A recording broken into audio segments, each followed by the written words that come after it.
On the 17th of February 1913, the International Exhibition of Modern Art, commonly known as the Armory Show, opened to the public in New York City. Welcome to HistoryPod.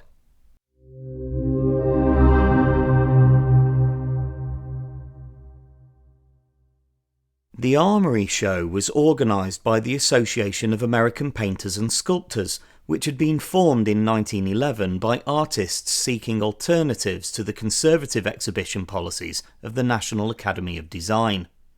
Key figures, including Arthur B. Davies and Walt Kuhn, sought to present contemporary art without the constraints of traditional juries and prizes. To achieve this, they assembled a broad selection of works by both American and European artists. The exhibition featured over 1,300 paintings, sculptures and decorative arts.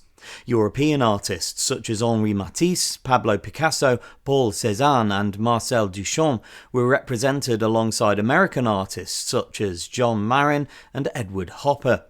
Duchamp's Nude Descending a Staircase No. 2 attracted particular attention for its fragmented depiction of movement.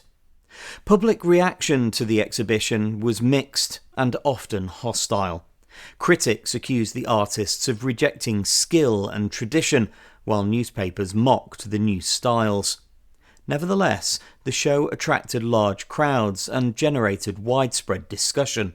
For many Americans, it was their first encounter with modern movements such as Cubism that departed from representational art.